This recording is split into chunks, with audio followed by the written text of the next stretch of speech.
بسم اللہ الرحمن الرحیم۔ تجربات کی باتوں میں سے ایک تجربے کی بات یہ ہے کہ ماں باپ کے لیے دعا کرنا بہت کام آتا ہے آدمی کے، اور اس کی برکت سے جتنی آدمی ماں باپ کے لیے دعا کرے گا اتنی ہی اس کی دعائیں اللہ کی بارگاہ میں جلد قبول ہوں گی۔ تو رمضان المبارک یہ تجربہ ہے۔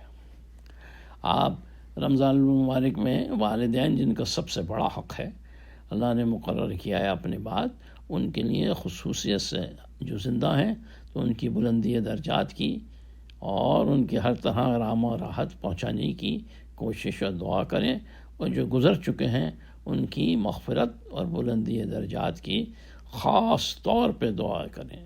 رب ارحمہما کما ربیانی صغیرا، اے اللہ ان پر رحم کیجیے جیسے انہوں نے مجھے بچپن پہ رحم فرمایا۔ رب اغفر لی ولوالدی وللمؤمنین یوم یقوم الحساب، اللہ ان پہ رحم کیجیے جیسے انہوں نے بچپن میں مجھ پہ، اور مجھ کو اور میرے ماں باپ کو سارے مسلمانوں کو بخش دیجیے۔ ان دعاؤں کا، مغفرت کی دعاؤں کا ابھی سے اہتمام کیجیے۔ اور اللہ تعالیٰ نے ماں باپ کا بہت حق رکھا ہے، اسے کوئی ادا نہیں کر سکتا، اور چنانچہ ان کو بھول جانا اس ماہ مبارک کے اندر یہ ایک بڑی بے وفائی ہے۔ ان کا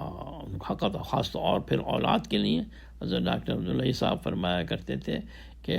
اگر تم اپنی اولاد کے لیے دعا نہ کرو گے تو کون دعا کرے گا؟ تو لہٰذا اولاد کے لیے بھی جو ہے وہ خصوصی دعاؤں کا اہتمام شروع کریں۔ اور تجربہ یہ ہے، ایک بات یاد رکھیے کہ سارے کام ایک ساتھ اگر آپ نے شعبان غفلت میں گزار دیا اور سارے کاموں سے نہ اپنا جائزہ لیا نہ پچھلے سابقہ، تو پھر ایک دم جو ہے یکم رمضان سے کام شروع نہیں ہو سکتے۔ اس کے لیے تو پہلے سے مشق کی جائے، پہلے سے اپنے دل دماغ کو اس کے لیے تیار کیا جائے،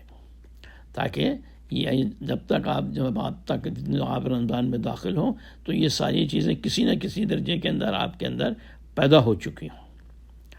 تو استغفار کی کثرت کریں، اور گناہوں سے اور گندگیوں سے پاکی اور نظروں سے بچنے، بری نظروں سے بچنے، اور اپنے قلب کی حفاظت کا خصوصی اہتمام ابھی سے شروع کر دیجیے تاکہ رمضان المبارک میں ان پر عمل کرنے میں آسانی ہو۔ اور ایک تجربے کی بات ہے کہ آج کل کی جو یہ رائج الوقت فواحشات و منکرات ہیں، ان کو چھوڑنا کوئی آسان کام نہیں ہے، لیکن ہمت کر کے رمضان المبارک کے اندر بس کم سے کم 1 مہینے کے لیے تو چھوڑ دیں، اور تہیا کر لیں کہ اب ٹیلی ویژن اور اس قسم کی دوسری چیزوں کے پاس پورے رمضان میں پاس نہیں پھٹکیں گے۔ بس یہ 1 مہینے کا پرہیز کر کے دیکھ لیجئے، پھر دیکھیے کہ اللہ کی رحمت کیسی متوجہ ہوتی ہے اور کیسی آپ کے ساتھ آسانیاں ہوتی ہیں۔ یہ جو باتیں میں نے عرض کی ہیں یہ سب بزرگوں ہی سے سیکھی ہیں، انہی کے کلام سے اخذ کی ہیں جو میں پیش کر رہا ہوں، اور اللہ تعالیٰ مجھے اور آپ کو اور تمام مسلمانوں کو اس پر عمل کی توفیق عطا فرمائے، اور اللہ تعالیٰ اس کوشش کو قبول فرمائے۔ جو محنت ایک کوشش کی گئی ہے اس جذبے سے کہ یہ چیزیں پہنچ جائیں رمضان کے شروع ہونے سے پہلے ہی ضروری،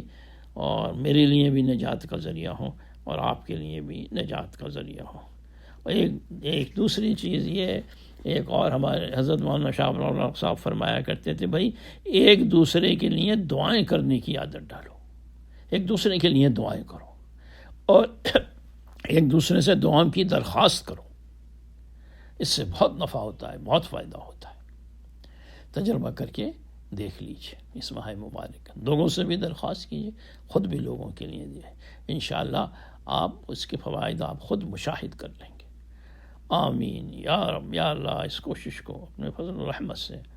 قبول فرما لیجیے، قبول فرما ہمارا آنے والا رمضان، اے اللہ آپ کی خوشنودی اور آپ کے رضا والے اعمال سے اللہ لبریز فرما دیجیے، اس کو اپنے تعلق کا، اپنے قرب کا اور اپنی رضا کا ذریعہ بنا دیجیے۔ آمین یا رب العالمین۔